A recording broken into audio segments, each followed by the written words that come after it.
This is the Horse Radio Network. Well, hi, everybody, and welcome to episode 514 of the Stable Scoop Show, the Horse Radio Network's Equestrian Roundtable show. Our sponsors this episode are Arena Saddles and you, our listeners. I'm Glenn the Geek, founder of the Horse Radio Network and host of the Horses in the Morning show, the longest-running daily horse podcast in the world. Welcome to the Equestrian Roundtable, and every roundtable I invite two industry leaders or fellow hosts or important people from the horse world, and I also invite a very important listener, in this case, one of our tremendous auditors, and they're here to tackle hot topics of the day. This show gets a little more serious than our other shows, especially Horses in the Morning, but that's what it's meant for. It's meant to be a discussion show. I'll be your host and moderator, and I'm sure that I will have a few opinions occasionally, but most of the panelists, they're just going to lead the way tonight. If you're watching live, welcome. It's always fun to watch live. You can comment, so the comments are right below here, and we want to see you comment right now and say where you're from, and the panelists can also see the comments so they can see where you're from. Right above me, there should be a little message that says, if you click on this, the panelists will then be able to see your names, so you can click on that too. So Jennifer's joining us from Michigan, I believe, and a bunch of other people are popping in here too. So welcome to the show. Please comment on what we're talking about tonight. That's why it's an advantage to join us live over listening on the Stable Scoop podcast, which this audio will be put out on tomorrow. So if you miss any part of this, if you can't catch the whole thing, you can catch the rest of it on the Stable Scoop podcast. We have Brooklyn, New York in the house with Electra is joining us. This show is every other Wednesday at 7:30 Eastern Time, and tonight, joining us for this roundtable, I would love to introduce our panelists, and we have host of the fox hunting episode on Horses in the Morning, our very own Tara Tibbetts. Hi, Tara. Hello. Oscar's here temporarily. Who's that? This is Oscar. He's my Russell Terrier mix. And Tara, tell everybody how much of a crazy dog person you are. I have 10. 10 dogs. Okay, imagine that, people. 10 dogs in the house. How much dog food do you feed in a week? I have no idea. Nor does she want to know. Nope. Doesn't want to know that at all. All right, coming up next, and Tara, of course, as I said, is host of the fox hunting episode we do on Horses in the Morning once a month. Been doing that a couple years, right? Yeah, I think we're into the third year. We talked about it, as a matter of fact, at the World Equestrian Games in, 2 years ago? Yeah, 2018. Yep. So I remember sitting at a bar talking about that. That's where all good ideas come I went from. fox hunting while I was in Tryon. That's right. And next up, we have another host here on the Horse Radio Network, and she does a show called Rein in Your Herd, and her name is April Hartman. Hi, April. Hi, Glenn. We have to congratulate April, Tara, because she announced today that she's pregnant with her second baby, a little boy, right? Yeah, yes, yep. We're expecting a little boy at the end of June. Congratulations. Thank you. And you're both in Texas. Yep. Yes. So, April, where part of Texas are you in? We're at Fort Hood, so like an hour north of Austin. Got it. And nice area. Do you like it? Yeah, I like it a lot. Yeah. Yes. Yeah, I like it a lot. I like the weather for sure. Right now, anyways, in the wintertime. And you don't have to know any German living there, do you? Yeah, no. I've Tara, forgotten what part most are you of it in? now. Where are you at? I am northwest of Fort Worth. Oh, okay, cool. So you get to go to a lot of cool horsey stuff right down the street from you? I moved here just because of it. Oh, cool. Very good. And then we have one of our tremendous auditors. Our auditors are like our super fans. They pay as little as $3 a month to join the group and be part of the party that goes on in the private auditor room. There's about 500 of them in there. And she's representing all listeners tonight. No pressure. But we have Lindsey with us. Hi, Lindsey. Hi. Thank you so much for joining us. We appreciate it. Thanks for having me. Now, Lindsey also has the designation here. She's done a lot of different things with horses, and one of those topics is going to come up tonight, but she is a mounted archer as well. And you actually started that from hearing it on our show, Horses in the Morning, and then went out and did it, right? I did. I heard an interview, it would have been at least 4 years ago now, with someone on Horses in the Morning, and I thought, that sounds really awesome. So I found the nearest clinic to me and loved it so much, I decided I was just going to have to start my own club because I wasn't going to drive that far to the nearest club. And Yeah, so that's what I did, and started the Mounted Archers of the Potomac in 2017. Terrific. Well, we're going to talk a little bit more about that kind of topic a little bit later on in the show. But Lindsey, before we get started, I'm so glad you're here because I can promote something that was just announced a couple hours ago. And you can expect barking because all of us have dogs. So there will be barking throughout the day. But there's something very exciting is we're going to be doing our third Horse Lovers Cruise. And who doesn't need a cruise right now? This is going to be February, 1 year from now, in 2022. This time we're upgrading. Last time Lindsey was on the cruise and we were on a smaller ship. And the way it works is smaller ships get shorter itineraries, so 4 or 5 night cruises. And we've never done a long itinerary before because a lot of horse people can't get away, but all of us were itching for a big ship. Well, this is the second largest cruise ship in the world. So that's what we're doing next year. It's on February 13th. It's Harmony of the Seas. And we will be traveling to Antigua and a couple other ports. It's a 7-night cruise. You can go to horseradionetwork.com/cruise and you'll find out all the details there. I'll put that in the comments as well. So you'll find all the details there. We would love for you to join us. We had about 50 last year, right, Lindsey? That sounds right. Yeah. Did you have a good time? Oh my gosh, we had the best time. We still talk about it all the time. And all the pictures have been coming up on my Facebook memories for the last few days because it was just about a year ago now.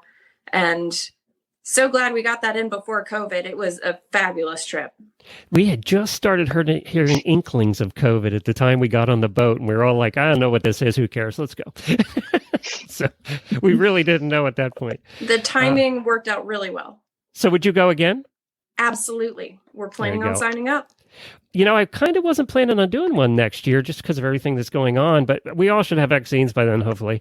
And things will be maybe back a little bit more toward normal. But so many of the past cruisers from the last 2 cruises were asking when we were going to do it again. So it was like, okay, I'll book it. But we're going on a big ship this time. This thing has 24 pools and 24 restaurants. So that's good. Do you go to a different restaurant for every meal? You could. Literally. Cool. You could. There's also 3 sea days on this, which is a little different than our other cruises. Because with a ship this big, there's so much to do. You want sea days. You don't want to be in port every day because there's so much to do on these ships. There's water slides and just all kinds of stuff. So I'm very excited about it. I wanted to give a promo for that. So there you go. And you can sign up for a little while yet, but you want to check it out. horseradionetwork.com/cruise. Well, let's get into the topics for tonight there, ladies. Let me bring up the first topic here. And the first topic of the night is... Hello, Putty Tat. This is Tara's, I think, right? Tara? Yes. All right. So why don't you tell us what your topic was? I might have thought differently about suggesting it if I knew I was going to do this.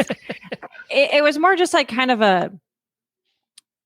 I believe there's similar things in different European countries, but England some type of overall certification to, I guess my thought is to just give some type of credibility to trainers because I get contacted by friends of friends of friends who are like, oh, my kid wants to take this kind of lesson and where do I go to find a place? And like, I grew up with horses in my backyard and my parents both rode. So, we never had to go look for something like that, but there's really no way for non-horse people to know if where they're signing their child up to go spend time to learn how to ride a horse, if it's safe or if it's, how knowledgeable are they? What have they done? Do they have any type of, I don't know, I'm an HR person, so we'll go there, but like criminal history or any of those types of things. And so I feel like there, could be some advantage to having some type of overarching trainer certification. I know they do in Europe and England. Does Germany? Germany has it too, right?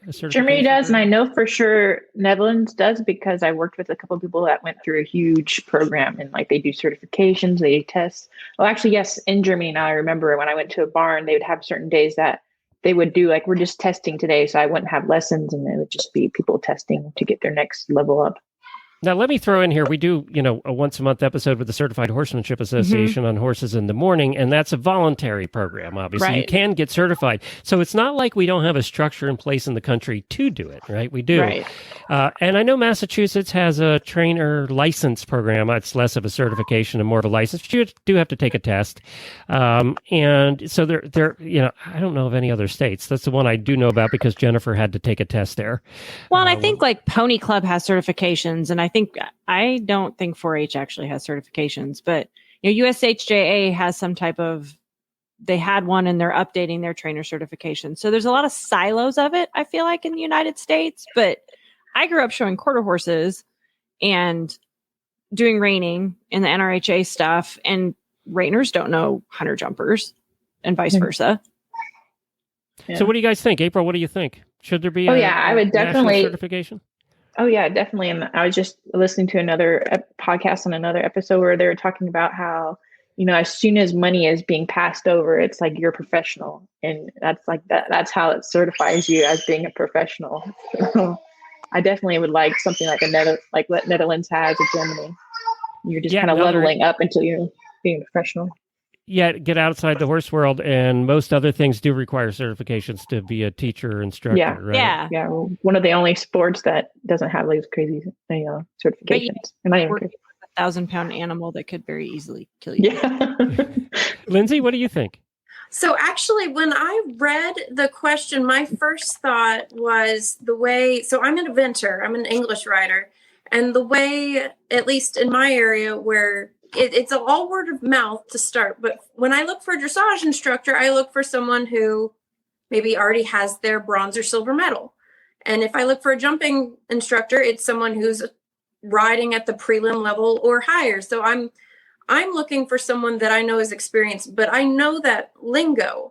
Tara, I think your point about looking, people that are looking for beginner lessons for children, I think that's where this would be the most useful. And I think that's a really great idea. I think we've all, seen or experienced barns that, you might tell your friends, oh, look into XYZ, but don't go to that one. They're not safe. Mm-hmm. And if you don't know, you don't know. And I think some kind of a certification standard program would be very beneficial for that. Listeners are people who are joining us tonight. Please put in the comments what you think. I'd be interested to see what you think, because we have people here from Australia and the PEI and all over the country. So I'd be happy to see what you guys think and put that in the comments. But there's a whole bunch of problems with that too. Is of course. The CHA is set up for that, right? They're set up to do that in a bunch of different disciplines. You'd have to have a multiple discipline approach, obviously, because we have trainers in a lot of different things. Obviously, then money comes into play, right? So you're paying for certifications. So now you have people whining about that. And at what level do you do it for the heels down beginners? Trainers who are just doing it in their backyard and are doing 2 or 3. Or do you have a level where they have to be a certain level of trainer to get certified? There's a lot of questions and a lot of issues, right, that you have to deal with when you're putting a program like that together. Yeah, absolutely. And like I said, I work in human resources. And so, I think the basics of it are like running a background check. Do they have any, animal welfare complaints against them that have actually been prosecuted? There's those basic things like that. And, if you have horses, and I think kind of a basic would be if you have horses that other people are coming to ride and you're instructing people on them. How about how do you police the whole thing? Exactly. Too? Yeah. Mm-hmm. I mean, so Lindsey decides to start giving archery lessons there in Virginia, and, she has 4 or 5 students, and it's, she's not going to pay $200 to go get certified. Besides, who would certify her for archery? That certification's out in California because it's the only guy that does it, or actually Florida near me, probably. But I'm just posing all the problems you have with that, right? So now, unless somebody complained about her, there's going to be no policing, right? Who's going to know? Right. I mean, unless you went on, for a lot of things, for like specific events, I would think you could do like if you've achieved a certain level of performance, like you've competed at, and won, because that's kind of how dressage in the levels, as I understand the bronze, silver, whatever, like you've scored a certain thing at a certain whatever, which gives you a little bit of credibility there at least, and I think like to your point, Glenn, it's much harder when you're doing, the up down lessons. Because I know a lot of people who were giving up down lessons when they were in high school. Do you know how it was structured in the Netherlands and in Germany? It was almost like it started as soon as you were a rider. And then like, if you wanted to go, like when you were beginning riding, if you wanted to eventually become a trainer, you had to keep continuing that education. It started almost like Pony Club that continued on. Because it is you're almost starting the under levels like Pony Club has, right? All through the levels. Yeah. Mm-hmm. Well, it's more pervasive through the German culture, isn't it? Just horse riding in general. Oh, yeah. Yeah. Mm-hmm. Yeah. Going to one of their lesson barns and like each horse has at least their own saddle, if not two saddles. Like it's very structured. Yeah. Are there backyard horse trainers that just do 3 or 4 people and that's it? Or are they all the more structured? There's probably a couple that do like the backyard, especially when you get more into like the Western discipline over in Germany, because they're still trying to figure it out with that. So, do you know if they're certified, the Western side? I don't think they are though. I know a lot of Americans go over there and like for cutting, they use like dairy cows, and the whole time you hear all the Americans yelling at the Germans, like, "No, turn this way, turn that way." So it's that still would be pretty funny. Yeah, it was kind of entertaining. Yeah, some of those European countries are really doing well in reining. So they're really Germany's done pretty well for a long time. Germany and Italy, I feel. Germany and Belgium. Yeah. And Italy. If you go to watch them do rein cow horse or cutting. Yeah. Oh my goodness. They cheer louder than any crowd I've ever heard. They really get into it. The Italians. Do you think it's the wine or the beer or I just think the loudness of Western riding like fits the Italian culture. Yes. Yes. Yes. I apologize for anyone I've insulted. Any other comments on this topic? What do you think? I would say my only other comment is that this is kind of a slight sidebar, but one thing that I would really like to see in the US is like a farrier certification requirement. I know that they do require that in other countries as well. And I think we've all seen, someone who you can buy a few tools and call yourself a farrier and you can really hurt a horse if you don't know what you're doing. So I think some kind of certification for that as well would be a step in the right direction. I know that's been talked about. It's obviously not been made mandatory, but I know it's been talked about. I think we're probably going to see that before we see the other. For sure. Right? I agree. We're a long ways away from trainer. Yeah. I think we're getting closer to the farrier for sure with the schools and such coming. Yeah. All right. Very good. Let's head over to our next question right after I talk to you about arena saddles. They're perfect in any arena. Arena saddles are available in dressage and also they are available in jumping, all purpose, and they're classically crafted from beautiful European leather. With meticulous attention to detail, you will turn heads in any arena with the confidence that your saddle is comfortable for you and your horse. Whether you're nailing your canter transition at sea, perfecting the 5-stride line in the 3-foot division, or galloping the countryside with Tara and jumping the jumps following the hounds, there's a perfect arena saddle for you. Go to arenasaddles.com and learn more. And also you can find a retailer there. There are retailers all over the country, all over the world for that matter. That's arenasaddles.com. And we thank them for sponsoring the Roundtable. All right, let's go to the next question. And I think this question was Lindsey's. Yeah, so anyone who has heard me talk on the show before or has seen me in the Auditor room, plug for the Auditor room, it's awesome, knows that my current horse is affectionately nicknamed Dammit Rocket because he has some kind of cosmic propensity to find the most creative ways to hurt himself and just generally get out of doing work. He really enjoys being a pasture puff. But I think one thing that people don't talk about a lot is the emotional toll of, not being able to go to that horse show or having to go to the barn every day and wrap a leg when your friends are riding and you can't, or even just getting a diagnosis that might change your long-term plans for you and your horse's life together. So I think that that's something, again, that we don't talk about as much that I've been thinking a lot about lately. Any thoughts on that, guys?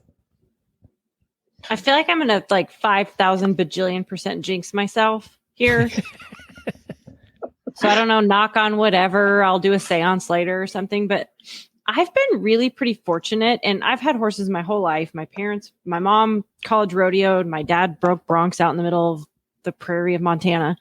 And I just really haven't had a lot of missed time due to illness or injury with my horses. And I, and actually it's something I've thought about a lot. I don't know if it's luck or like, and growing up as a kid, we put our horses out on 20 sections in the winter, which if you know what that is, it's 20 square miles.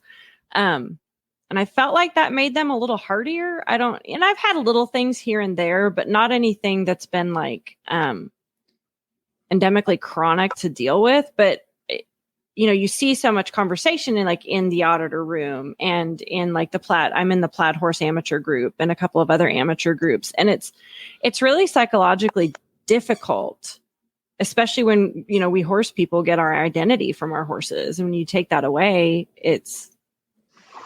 I'll tell you where it's really tough. It's really tough, and we saw this when we had our boarding stable. It's really tough when the person can afford one horse, and now that horse is chronic and can't be used for what they had initially intended it for, whether it was showing or just trail riding or whatever.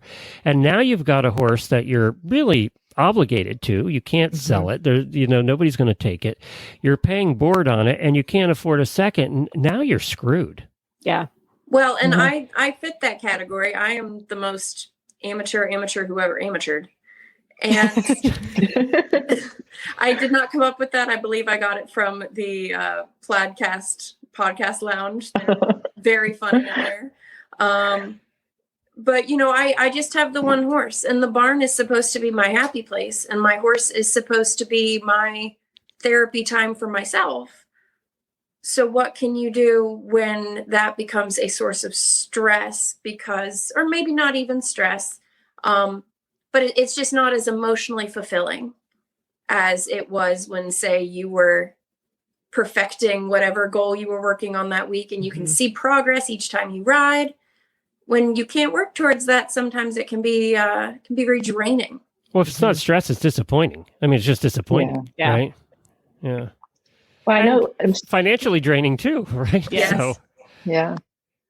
I've been very fortunate too that I haven't had too many setbacks myself with my horses. But I know Stacy Westfall mentioned it in one of her episodes too. Is then that gave her time to build her relationship with her horse. That was the only positive that came really with it. And then when it was time to ride the horse and such, then your relationship's even stronger, and you kind of have a better riding experience sometimes.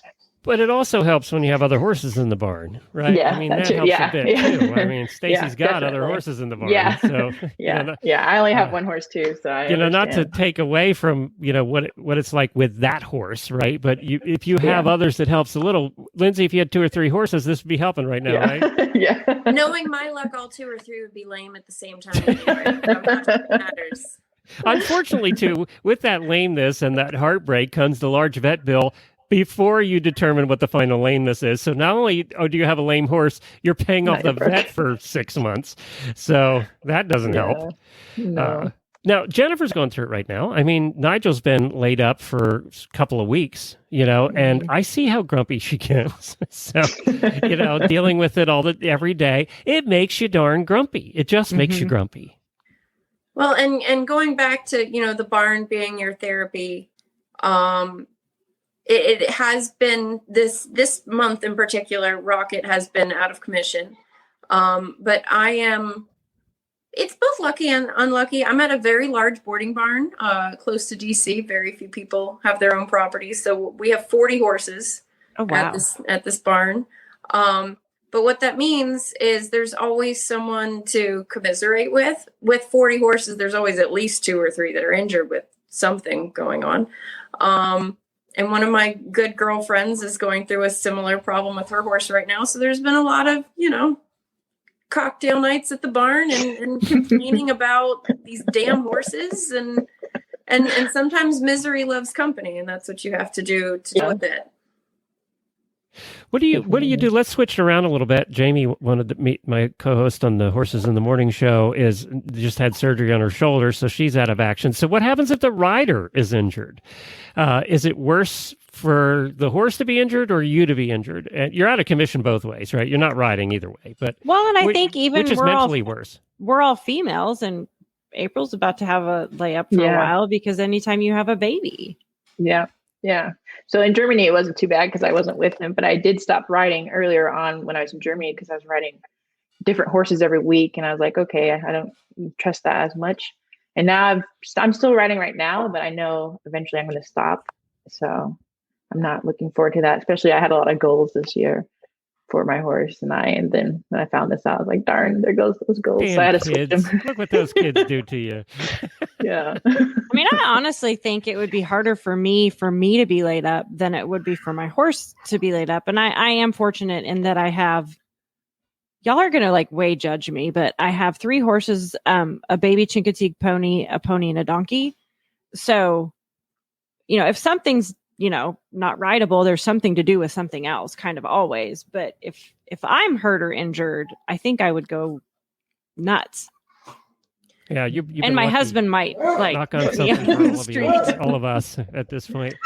Well, and I would actually, to counterpoint that, with Rocket being out of commission, I've been gaining a lot of weight too. So he's been enjoying being a pasture puff, but I don't want to go to the gym right now. So my only form of exercise has gone away. So in some ways, I think it would be worse for him to be injured rather than me, because I'm at such a big barn with lots of people that I trust. It would be very easy to keep him going. And then hopefully it would just take me a few days to pick up right back where I left off. Hopefully. Whereas I know getting him back in shape when we recover from this latest mishap might take a little longer. And it's going to be both of us getting back in shape instead of just one of us. Can you ride other horses at your barn? I could. They're all privately owned. So a few of my friends have offered, yes, but scheduling has been challenging. I've mostly been doing a lot of clicker training with Rocket that I learned about through various podcasts on the Horse Radio Network.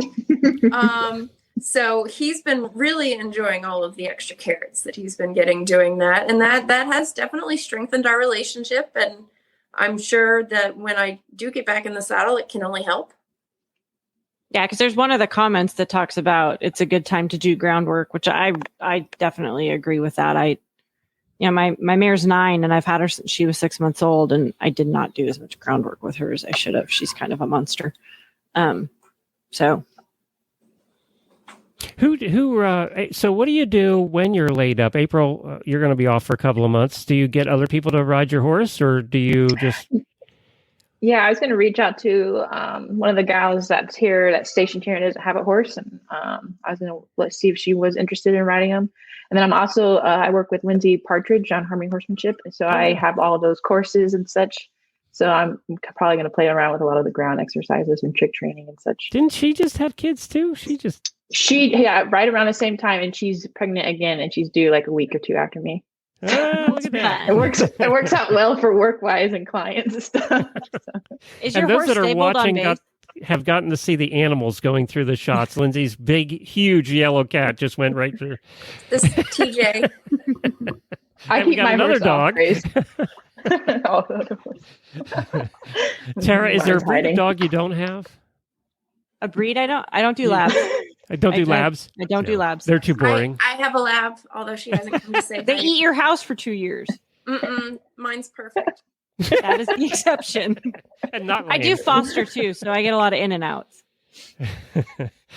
All right, let's head on to the next question. I don't know that we solved anything with that one, but I don't think there is a solution. It's, if your horse is lame, sometimes you can catch ride, sometimes you can find something else to ride, and that does help. That definitely does help. It's not the same. Well, I think like with Jamie's situation, not to delay progress, but I think with something like that, you don't really know what to expect in terms of what's the pain level going to be like and how soon are you going to get back to it. And I imagine Jamie's like, I'm ready to feel better now. Let's go. But it still hurts. And so I think something like that would be really frustrating. She's a little grumpy pre-show. I will say the grumpiness level has been going up a little, but then I was grumpy when I was sick too. So, I mean, we all get a little grumpy when that's happening. Well, and not to take up too much of my time. Sorry. No, go ahead. But That's I fine. would say that, sometimes these kind of disappointments, you literally have to like go through the stages of grief with them. Yeah. And I know like with my situation, there's been a decent amount of like anger, like why didn't I catch something sooner? Or, why did I pay for that horse show and then we couldn't go because we had an abscess 3 days before? That I think that's, very normal to acknowledge that. Yes, at the end of the day, a healthy horse is all that really matters, and a healthy human, of course. But there can be a very wide variety of emotions associated with that, and it is very okay to whine and moan to your friends about it. Maybe clear it with them first. Jamie, feel free to send me a message. Yeah, I'm getting tired of it, Jamie. Send Lindsey a message. But it's tough, and there's a wide variety of emotions that we have to work through there. And if all else fails, grab a cocktail, head to the barn, and whine to your girlfriends. What do you do in the situation I brought up? Let's talk about that a minute. You got the one horse, you can't afford a second on board because your board's so high to begin with, and you're going to keep this horse. You have no choice, right? Morally and ethically. This horse is going to retire with you. Maybe you can get a little bit cheaper board. That's one option, is to look for a little bit of, a pasture board that's cheaper, or whatever you can do regarding the horse's health. Doesn't need a lot of maintenance or whatever. So you got to get creative, right? I mean, you have to find a horse outlet, and if that's catch riding or seeing if you can find a lease of some kind. So I don't know. What are your thoughts on that? I would say, you have to switch directions a little bit, maybe with your own horse. Even if he's not rideable, look into clicker training. They have lots of unmounted competitions now, even, that you can do. Maybe your horse can't jump anymore. Great time to earn that bronze medal in dressage, or even, explore a Western discipline that you've always been interested in. There's such a wide horse world out there. There's lots of things that you can do, even if you can't run and jump or cut at quite the same level that you used to be able to.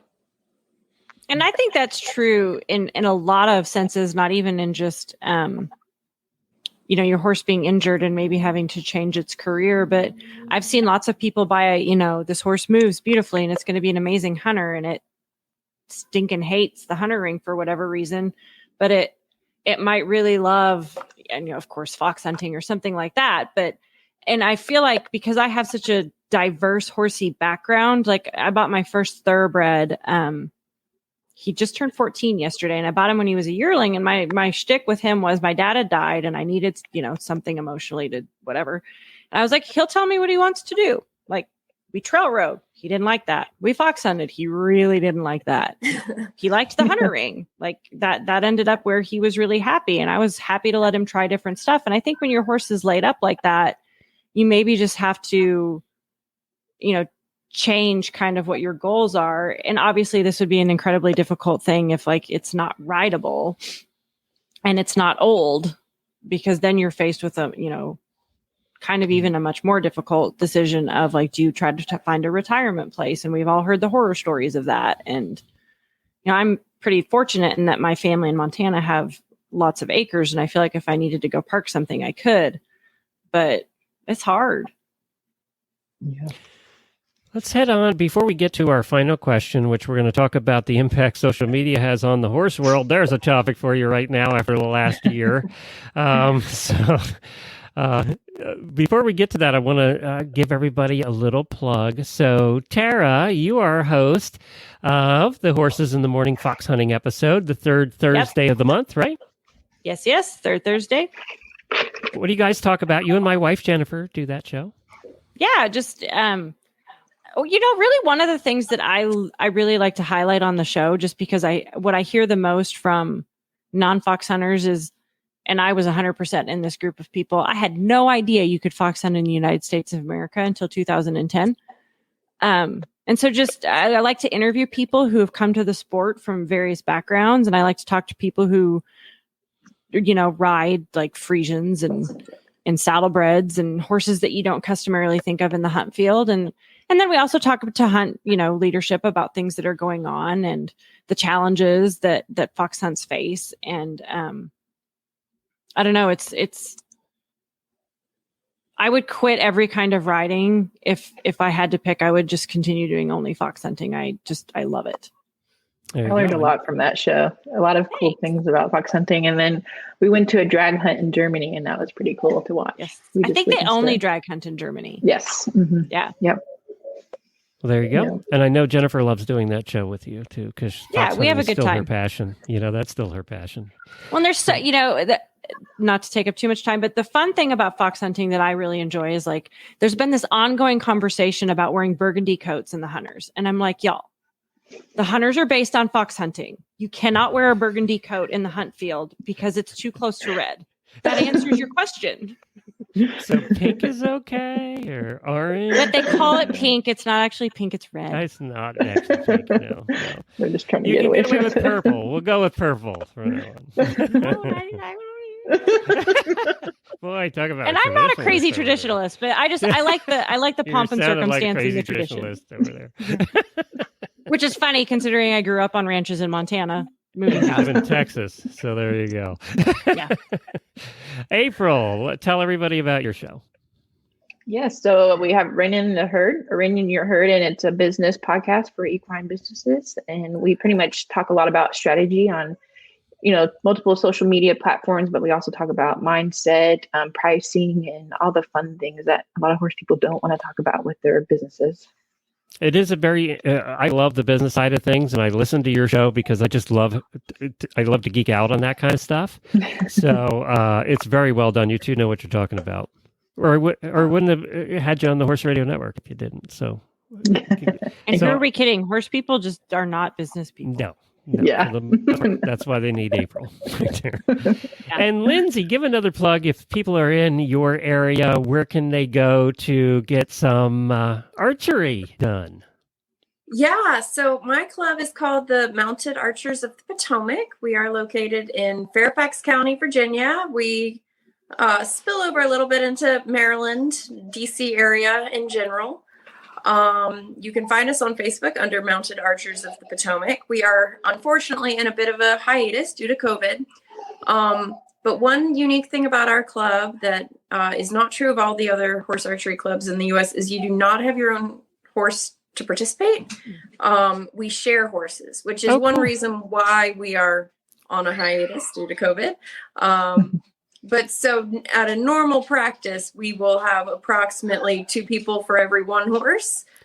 So that enables a lot of people in this area who might only take lessons or lease horses to be able to participate with us. So as of last winter, we were averaging 15 to 20 people at every practice, which was very exciting. Looking forward to getting back to that very soon. And if you'd like any information on equipment or how to get started or find a mounted archery club in your area, feel free to shoot me a Facebook message at Mounted Archers of the Potomac. Very good. Hey, is it when Tammy Sarance has been a host on our shows over the years, and she's one of the top mounted shooters in the world. She has like 200 belt buckles on her wall. It's ridiculous.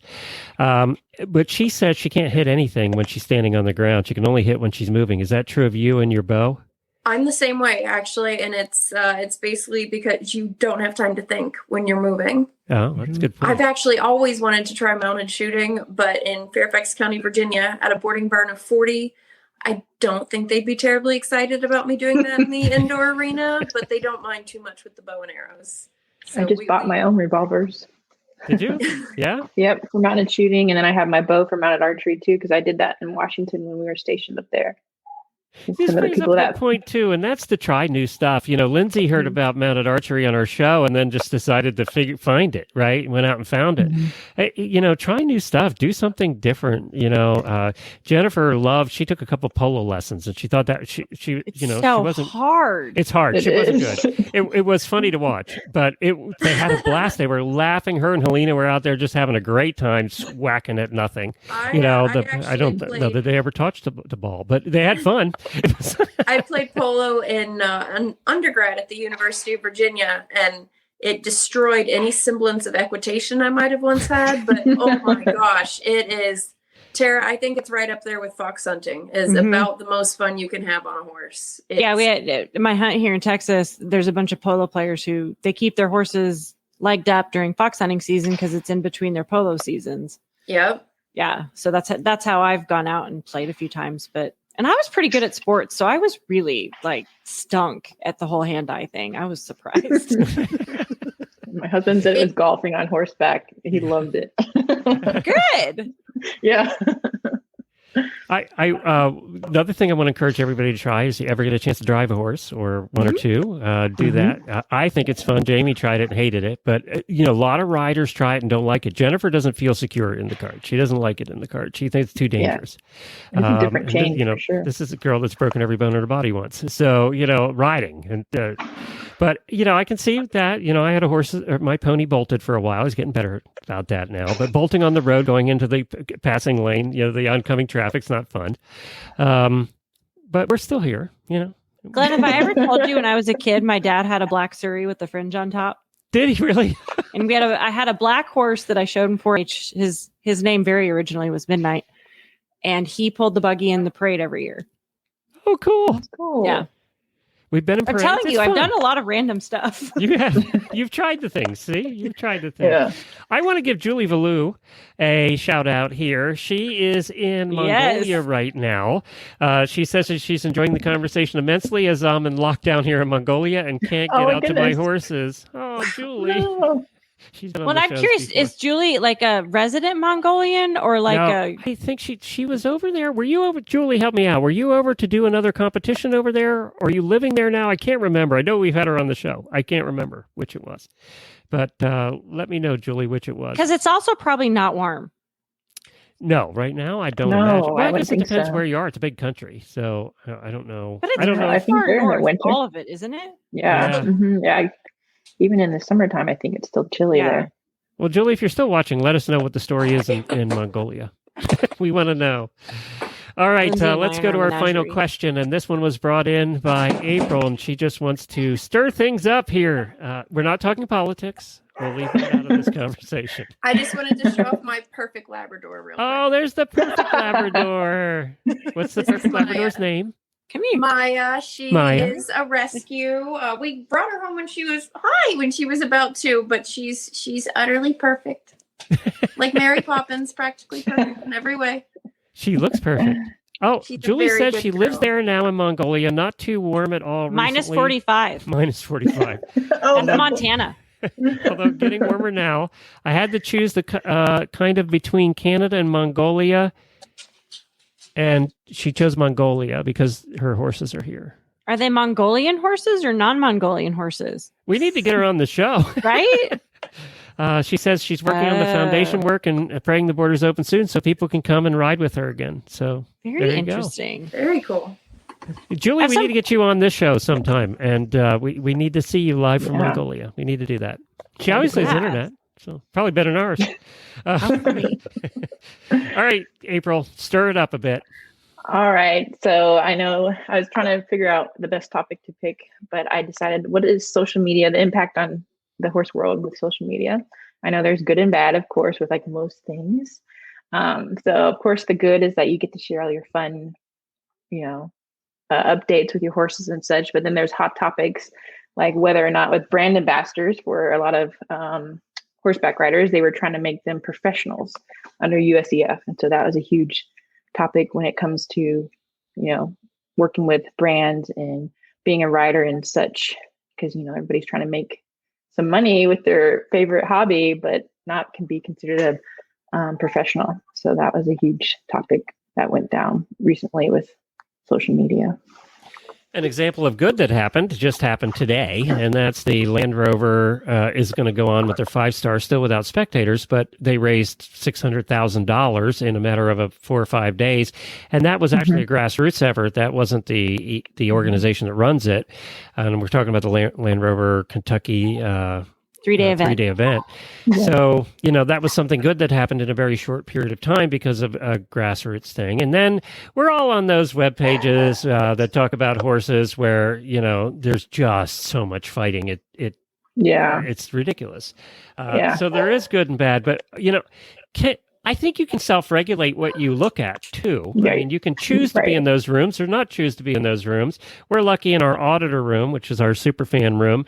It's a very positive and upbeat place, and where they talk about anything, not just horses, but life, So, Yeah. and they talk about it there because it's safe and positive. And I think if you're in a private room, that all comes down to the organizers of the room and how they run the room, right? Right. So, I think that the auditor room is pretty good because we make sure it is, right? We make sure it's a positive, safe place.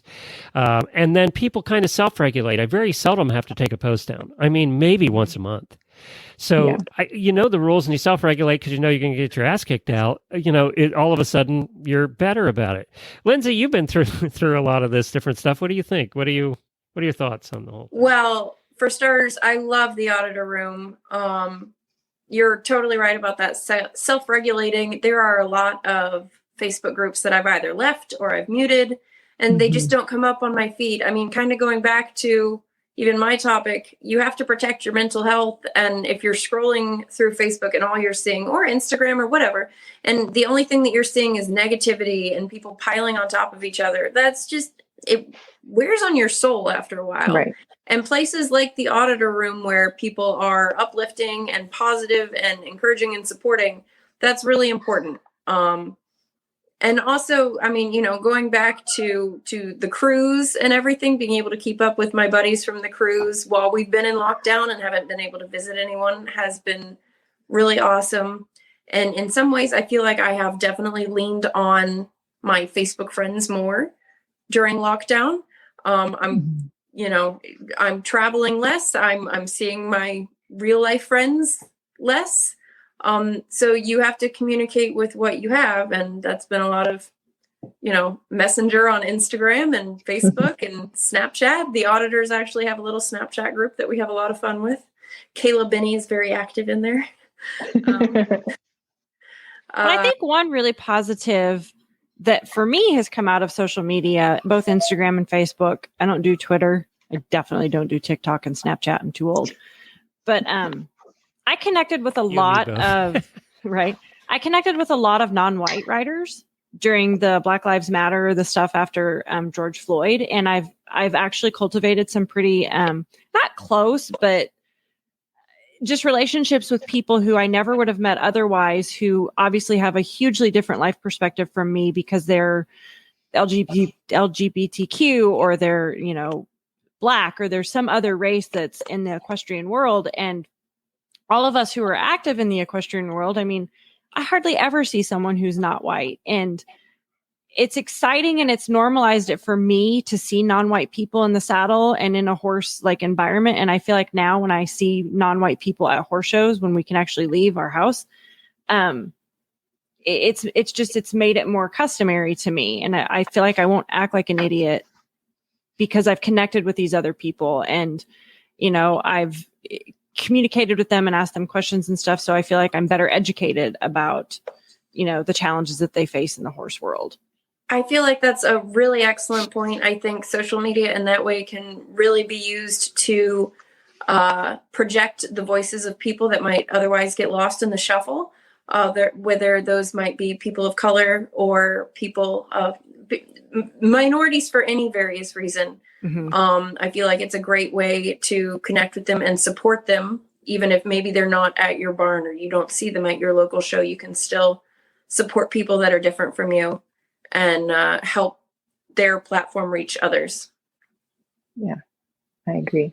Yeah. Even Texans? Do we have to support Texans? Does that count? I don't know. Well, then somebody wrote in the comments, have you seen Shit You Vendors Unite? Yes. Are y'all in that group? Oh, yeah. Yes. And I've been invited to it 3 times and I continue to decline it because I can't stand watching crashes. Yeah, Jennifer can't either. She can't watch them either. Most of them when those videos were out where all the crashes. crashes, she could never watch them. I can't watch them. I cringe too much. Even if they're not funny to me, I just I'm going to be self-serving here. We're all together because of social media. Really, podcasts Absolutely. are social media. Now, they started before we called it social media back in the day, but it's a form of social media, right? I mean, and we are all as close as we are. I have thousands of friends around. Look at Julie over there in Mongolia, right? I have thousands of friends around the world because of social media. And what social media has done is allowed us to develop communities that we would have never done otherwise. Can you all imagine? Sit back and think. You're probably too young. Even Tara's too young for this. But sit back and imagine pre-internet if we had COVID pre-internet. Imagine how isolating that would have been. Oh my goodness. It would have been horrible. And first of all, you got your news at 6:00 at night, no other time, because there were no other news, right? 6:00 at night, or the newspaper in the morning. And that was your news. And you had no contact. To call people, you had to pay long distance charges, cost you a fortune. So you wouldn't be calling mom in another state. It would have been unbelievably difficult. Wow.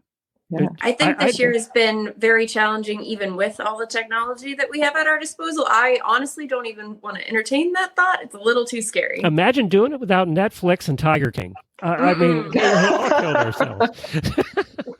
No, Glenn, I don't have either of those two things. You have 10 dogs. You have no time for anything but feeding and cleaning after dogs. But it is true. I mean, we're all here together, and, the auditor room and the listeners around the world and all of that exists. So there have been these whole communities built. And I think, they're somewhat online, but we all do get to meet each other every once in a while, which is then exceptionally fun. And I can't wait to do that again. Lindsey, I'm going to tackle you and give you a great big hug next time I see you. Sounds great. It's just been so long. But yeah, so I mean, so there is a huge positive. I think sometimes we overlook that when we're all bickering about politics. Now, it has caused divisiveness that I don't think has ever happened before either. Yes. Right. So we're not going to dive into what politics was what, but there are families that are ripped apart. In my case, too, there are families that are ripped apart because of the whole Republican-Democrat politics thing. Well, Glenn, safe sport.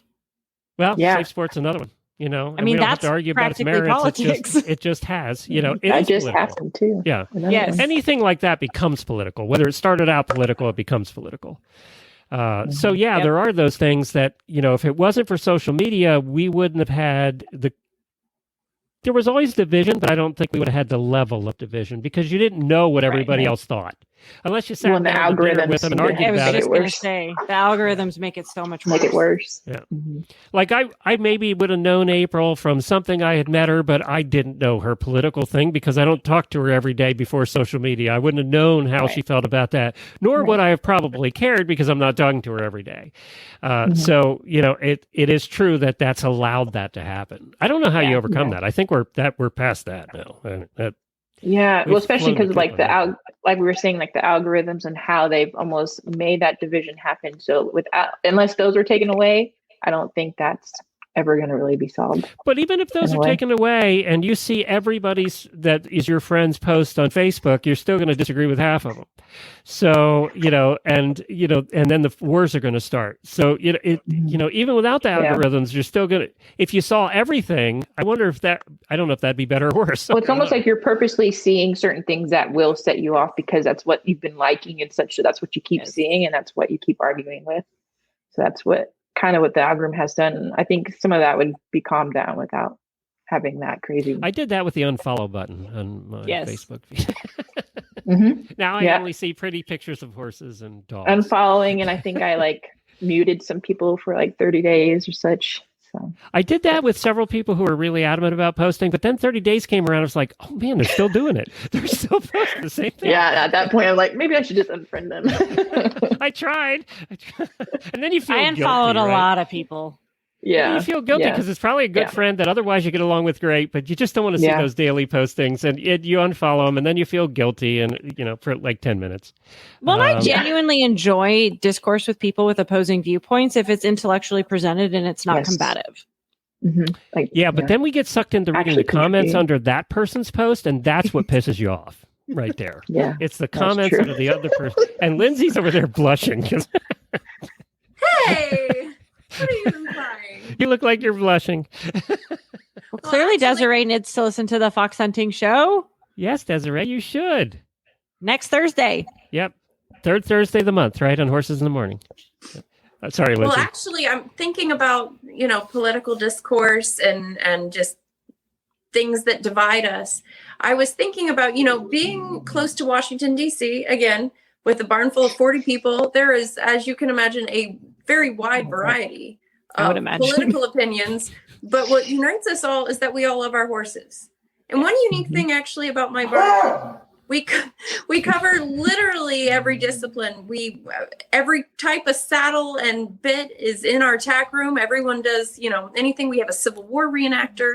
I do mounted archery. We run the whole gambit, and no one cares what kind of riding you do, as long as you love your horse and you take proper care of your horse. And at the end of the day, we all have that in common, whether we're online or we're all together.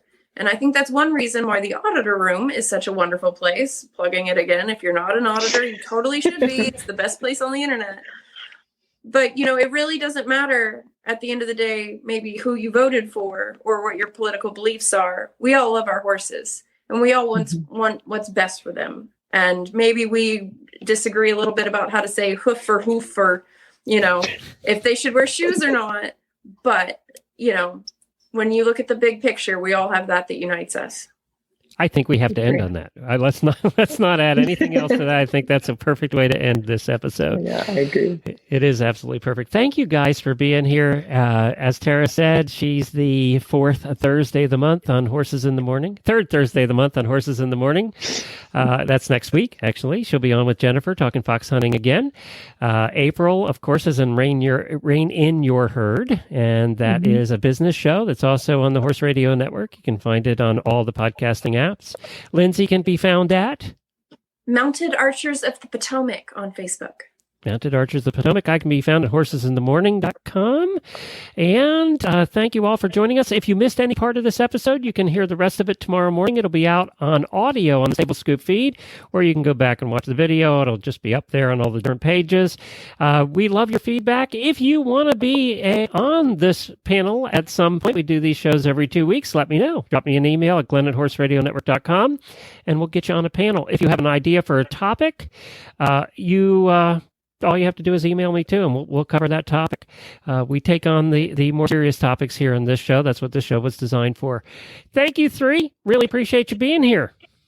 Thanks for having us. All right, take care, everybody. See you in a couple of weeks. Bye.